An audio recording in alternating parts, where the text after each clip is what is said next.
그들의 사북 백자재는 벼로가 위덕 선생이었다. 관졸이 그 이름을 함부로 부르는 것만 해도 불경스러운데 감히 무위무덕이라고 비꼬지 않는가.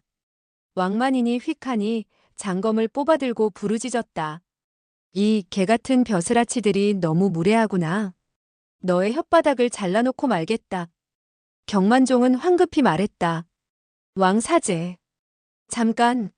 관가의 사람이 어떻게 사부의 벼로와 함자를 알고 있지? 이는 어떤 자의 교사를 받았을 것이네. 그는 몸을 날려 앞으로 나아가 포권을 취하고 허리를 굽히며 물었다. 어느 나으리께서 이곳까지 왕림하셨소? 이때였다. 벼랑간 칙하는 소리가 나면서 가마 안에서 한 알의 암기가 날아나왔다. 그 암기는 바로 그의 허벅지 옆에 있는 복토혈을 적중시켰다. 이 암기는 무척 가늘고 작은 것이었으나 위력은 굉장했다. 경만종은 그만 다리에 맥이 빠지는 것을 느끼고 힘없이 옆으로 쓰러졌다. 머리끝까지 화가 치민 그는 손에 들고 있던 장검을 사력을 다해 가마 안으로 번개같이 던졌다. 그가 쓰러지긴 했어도 그가 펼쳐낸 학비구천의 위력은 역시 정확하고 매서웠다. 쉭 하는 소리와 함께 장검은 가마의 휘장을 뚫고 안으로 날아들었다. 틀림없이 가마 안에서 암기를 날린 사람을 정통으로 찔렀을 것 같았다. 그는 속으로 매우 기뻐했다. 그러나 4명의 가마꾼은 아무 일도 없다는 듯 여전히 가마를 떠매고 나는 듯이 달려왔다. 다음 순간이었다. 갑자기 한 가닥 채찍이 가마 안에서 뻗쳐나와 왕만인의 왼쪽 다리를 휘감는 것이 아닌가. 곧이어 그 채찍이 당겨졌다가 떨쳐지자 왕만인의 몸이 허공에 붕 떠오르게 되었다. 그 순간 채찍은 날쌔게 그가 들고 있던 무검을 휘감아 가마 안으로 끌어들이고 마는 것이 아닌가. 화만자는 그 광경을 보고 큰 소리로 외쳤다. 석장주이십니까? 이렇게 외치면서 그녀는 백검을 검집에서 뽑아내어 말채찍을 자르려고 했다. 찍하는 가벼운 음향과 더불어 가마 안에서 다시 한 개의 암기가 날아나와 그녀의 손목에 적중되었다. 그녀는 손목에 격렬한 고통을 느끼고 그만 백검을 놓치고 말았다. 옆에 있던 동문사형이 재빨리 팔을 뻗어 백검을 꽉 잡았다. 그러나 가마 안에서 다시 한 줄기 물체가 유성처럼 포물선을 그리며 날아나와 그의 머리를 휘감아버리는 것이 아닌가. 갑작스러운 기습에 눈앞이 캄캄해진 그는 깜짝 놀란 나머지 급히 뒤로 몸을 날렸다. 그런 연후에 머리에 씌워진 것을 벗기고 땅바닥에 내팽개쳤다. 알고 보니 그것은 관원이 쓰던 모자였다. 그 순간 가마 안에서 뻗쳐나온 채찍은 다시 백검을 휘감아서 가마 안으로 끌어들이는 것이 아닌가. 가만균 등은 큰 소리로 부르짖으며 가마의 뒤를 쫓았다.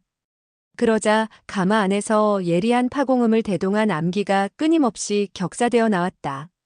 어떤 것은 그들의 얼굴을 향해 격사되어 왔고 어떤 것은 그들의 허리깨를 향해 쏘아졌다. 너무나 갑작스러운 일이라 암기를 피할 수가 없었다. 그 암기들은 요혈을 적중시키지는 못했으나 몸에 맞자 여간 아픈 것이 아니었다. 여러 사람들이 암기를 자세히 살펴보고는 깜짝 놀라고 말았다. 알고 보니 가마 안에서 격사되어 나온 암기는 구리 단추가 아닌가. 옷자락에서 금방 떼어낸 것이 분명했다. 설산파의 제자들은 가마 안에 그 사람이 반드시 석청일 것이라고 생각했다. 아니, 석청 부부가 다 타고 있을지도 모른다고 생각했다. 만약에 그들이 힘을 합쳐 협공을 가한다고 해도 역시 석청 부부에게 패한다는 것은 기정사실 아닌가. 가만규는 노기를 참지 못하고 버럭 고함을 질렀다. 이제 보니 석가집은 모두 형편없는 놈들만 사는군. 아들 녀석은 천하에 둘도 없는 생마이고 그 애비는 수치라고는 전혀 모르는 모렴치한 인간이군. 그는 빨갛게 상기된 채 씩씩거리며 말을 이었다. 마치 커다란 선심이라도 쓰는 것처럼 흑백 쌍검을 맡겨두겠다고 얘기한 지 채 한 시각도 못 되는데.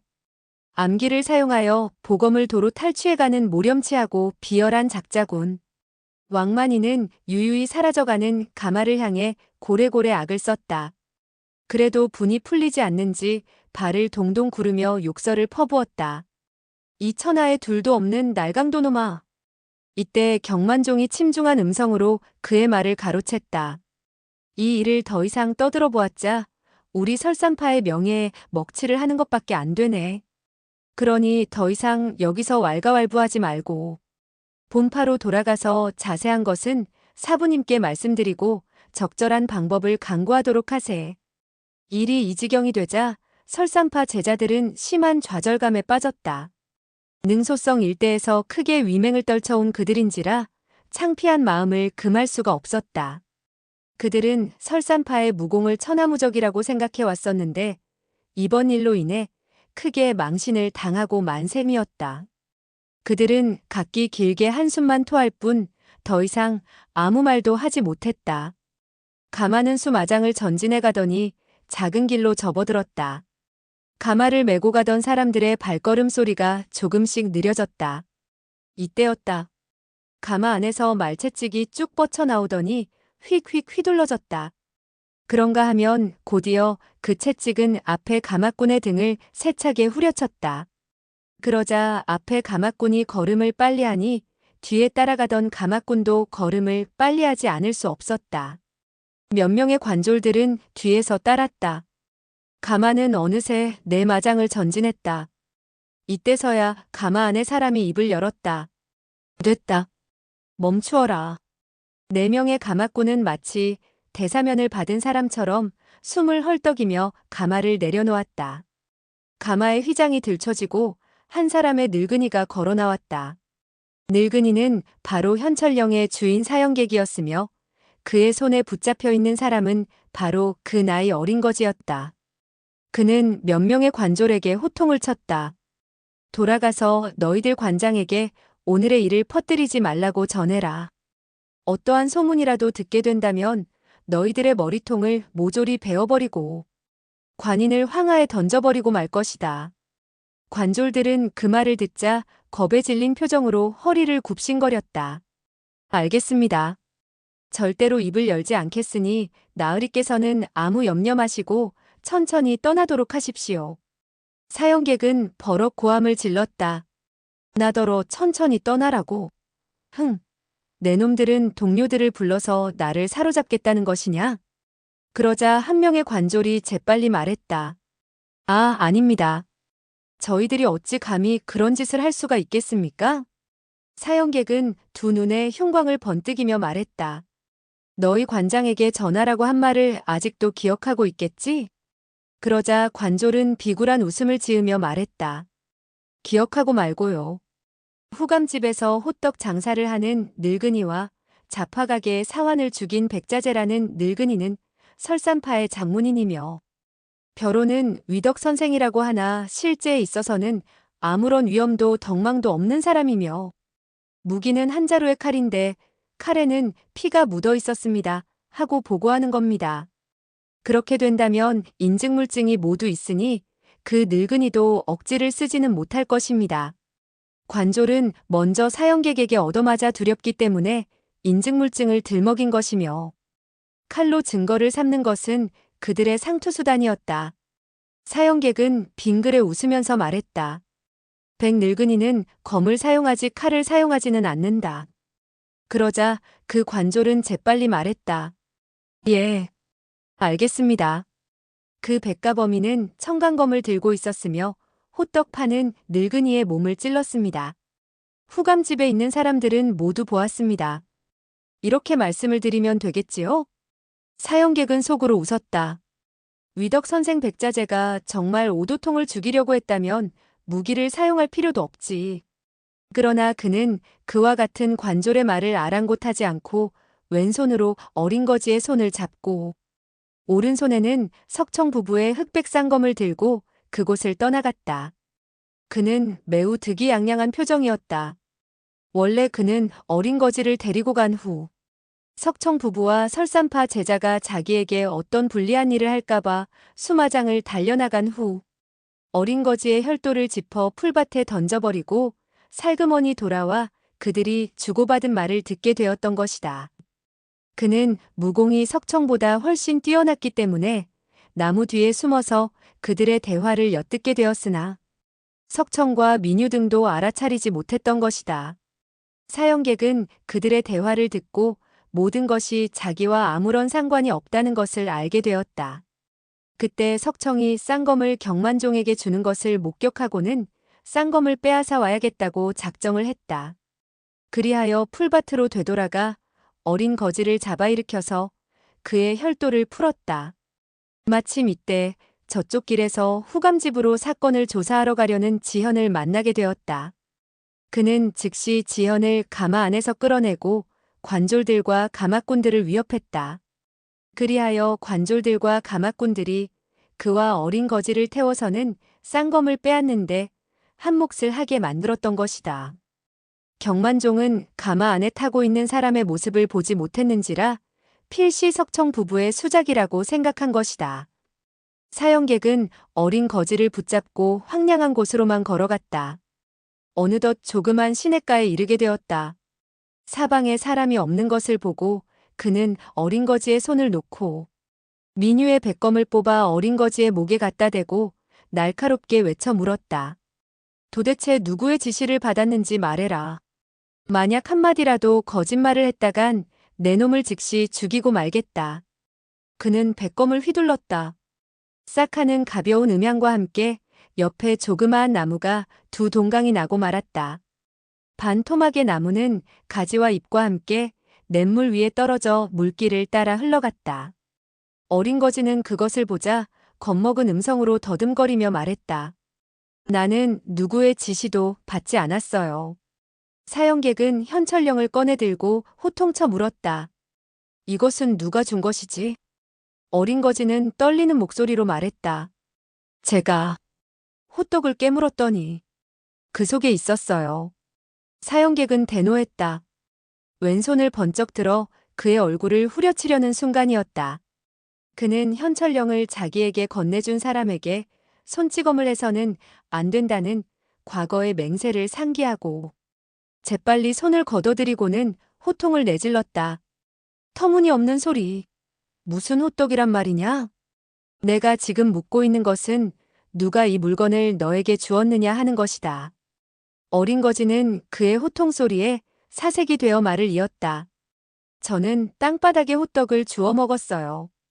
그런데 한번 깨물자마자 하마터면 이빨이 부러져 나갈 뻔했지 뭐예요. 사형객은 속으로 생각했다. 혹시 오도통 녀석이 이 쇠조각을 호떡 속에 숨긴 것이 아닐까? 그러나 아무리 생각해봐도 그것은 너무 어처구니 없는 행동 같았다. 천하에 그와 같이 우연한 일이 있을 리가 없다. 그 녀석이 이 현철령을 손에 넣었다면 자기 목숨보다 더욱 아꼈을 것인데 어찌 호떡 속에 넣을 수가 있단 말인가? 그는 당시의 상황이 얼마나 급박했는지 모르고 있었다. 금도체의 인마가 갑자기 나타나 후감집의 사면을 에워싸자 오도통은 달리 그 현철령을 숨길 만한 장소를 찾을 여가가 없었다. 그리하여 어찌할 수 없어 현철령을 호떡 속에 넣어서는 금도체의 소두령에게 내밀었던 것이다. 아니나 다를까 그 사람은 크게 노해서 호떡을 집어드는 즉시 내어던지게 된 것이고 곧이어 금도체의 졸개들이 호떡 가게를 모조리 뒤엎어버릴 듯 찾았으나 땅바닥에 떨어진 호떡 속에 현철령이 들어있으리라고 생각조차 하지 못했던 것이다. 사형객은 한참 동안 어린 거지를 바라보다가 물었다. 너의 이름이 뭐지? 어린 거지는 머뭇거리더니 이내 대답했다. 저는 계잡종이라고 해요. 사연은 크게 의아하여 물었다. 뭐야? 계잡종이라고? 어린 거지는 고개를 끄덕이며 대답했다. 그래요. 저의 어머니는 저를 계잡종이라고 불러요. 성격이 괴팍한 사형객은 1년 12달 동안 별로 웃어본 적이 없었다. 그런데 어린 거지의 그와 같은 말을 듣게 되자 그만 배꼽을 움켜잡고 웃는 것이었다. 그는 웃으면서 생각했다. 세상에서는 자기 아이에게 천한 이름을 지어주는 부모들은 흔히 있다.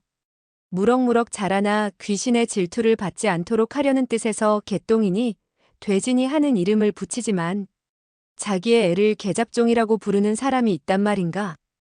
더군다나 그의 어머니가 그렇게 불렀다니, 아이고, 정말 우습다. 어린 거지는 그가 웃자 이유도 모르고 따라서 헤헤 웃었다. 사형객은 갑자기 웃음을 그치고 물었다. 너의 아버지 이름은 뭐지? 어린 거지는 고개를 흔들었다. 저의 아버지요? 저는 아버지가 없는걸요. 사형객은 계속 물었다. 그럼 집에 또 어떤 사람이 있지? 어린 거지는 눈동자를 굴리며 말했다. 저와 어머니, 그리고 아황입니다. 사형객이 물었다. 아황이 누구냐? 어린 거지는 빙긋이 웃으며 대답했다. 아황은 한 마리의 누렁개입니다. 어머님이 보이지 않게 되자 어머님을 찾으러 나서게 되었는데 아황도 저의 뒤를 따라왔지요. 그런데 배가 고프게 되자 음식을 먹으러 저의 곁을 떠난 후 다시는 돌아오지 않았어요. 사형객은 속으로 생각했다. 알고 보니 좀 바보 같은 아이로군. 아무래도 이 현철령을 얻게 된 것은 우연인 것 같다. 나에게 어떤 부탁을 한 가지 하도록 하여 옛날의 맹세를 저버리지 않고 일을 끝내야겠군. 이리하여 그는 물었다. 너는 노부에게 무슨 부탁할? 그러다가 그는 갑자기 말을 멈추었다. 퍼뜩 떠오르는 생각이 있었던 것이다. 이 녀석이 만약 나에게 그의 어머니를 찾아내라든가 그 개새끼를 찾아달라고 하면 어디 가서 찾지? 그의 어머니는 반드시 다른 사내를 따라 도망을 쳤을 것이고 아황은 벌써 보신탕이 되고 말았을 터인데 그와 같은 부탁을 하게 된다면 정말 큰일이지.